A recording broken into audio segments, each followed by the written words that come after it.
What we want to take a look at now is what we call the market system and the circular flow. Specifically, we recognize two different types of economic systems that we have. The first one is called the command economy, and the second is called a market system economy. And although there are major differences between how they interact, their goal is the same. Their goal is to effectively match our unwanted, our unlimited, our insatiable wants with our limited resources. That is the goal of any economic system, but it's how they do that that dictates the change. And the primary difference is between the two is in the ownership of resources. Who owns the resources? In a command economy, one such as socialism that we see in Korea, Cuba, China, what we used to call the USSR, which is now Russia, and what have you, a certain government bureau decided who owned all, the government or the state owns all of the resources. And they made decisions based what we call the 5 fundamental questions, which we're going to talk about in a minute.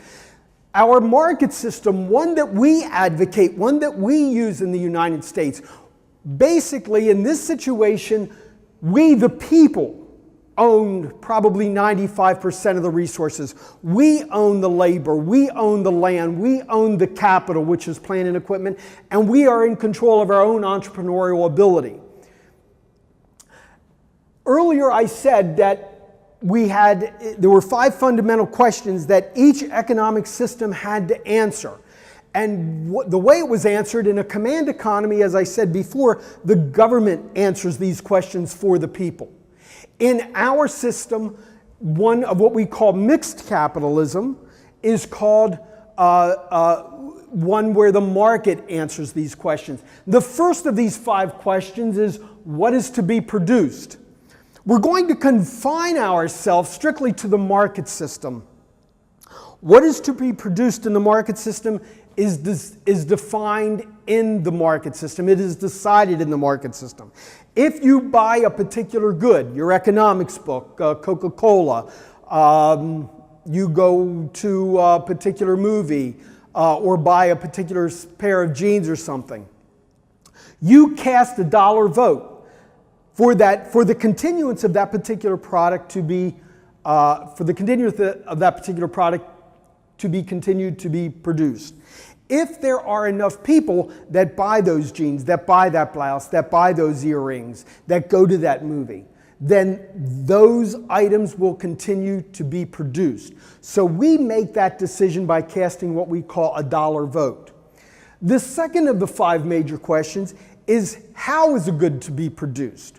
Well, in the United States, we use what is called the least cost method, which means that we want to be able to produce a good. As a producer, you want to be able to produce it at the lowest price. Because if you can produce something lower than your competitor, you can always benefit more from that than those that have to charge a higher price, because somebody who can get something for $12 will obviously not pay $14 for it. And in order to the least cost method, what I've done here is I've put the resources, labor, land, capital, and entrepreneurial ability, and the price per unit that we have. In this case, labor is $2, land is $1, and capital and entrepreneurial ability are both $3. And then I have a technique up here, one that we are going to allocate. We are going to distribute our resources. Under this technique number 1, I have that we will use 4 units of labor. So our total labor bill is 8, 2 times 4. We will allocate 1 unit of land for the production of this good.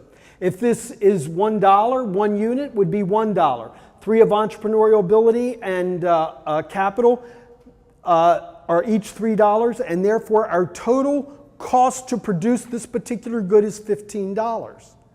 If we can sell that good at a price of $20, then we in fact have made what is called a $5 economic profit. Anybody who cannot produce the product at this particular price at $15 will eventually go out of business, or will have to adapt technologically to this particular, get the capital necessary to be able to produce that good at a lower price. The third question, I'm going a little bit out of the, away from the book here. I'm going to take the fourth question. Who will get the output?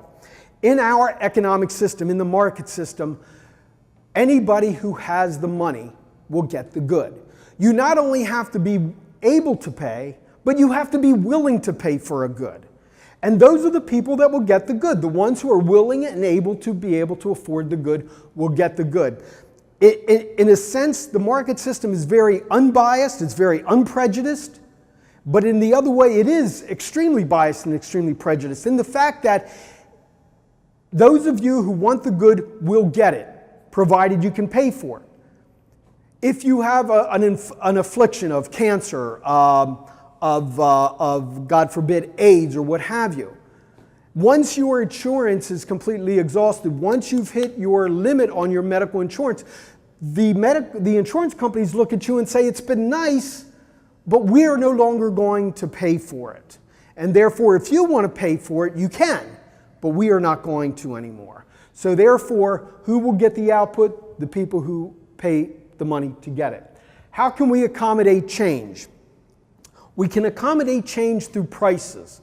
Unaltered prices reflect true value, unaltered. Prices that have not been changed or altered by the government. We'll cover that a little bit later. Prices that have not been changed or altered by the government. If we have two goods, let's say corn and wheat, and we're growing them in the same amounts, 100 acres of corn and 100 acres of wheat, they both, they both sell in the marketplace for $100 a bushel. In essence, I really don't care, assuming my costs are the same. In essence, I really don't care what I produce, whether I produce corn or whether I produce wheat. But let us, for some reason, say that the price of corn has gone up. Somewhere, people are demanding corn. Perhaps the Surgeon General comes down and says, if you eat more corn, you will never get a sore throat. So even though the price of corn might be $10 an ear, $10 a dozen for a dozen ears, you want to eat more corn, and therefore that will drive the price up. And therefore, with that situation, prices allow us to accommodate change. Prices allow us to change resources from the production of one particular good to the production of another. And how will the system accommodate or promote change? The system will be able to promote change through technological advancement and through capital achievement, through capital acquisition. This is basically the chapter on the market system and the circular flow. Again, if you have any questions, please post them on the discussion board and email me individually, and I'll answer them individually, and I'll also post the answer on discussion board. Thank you very much. Have a great day.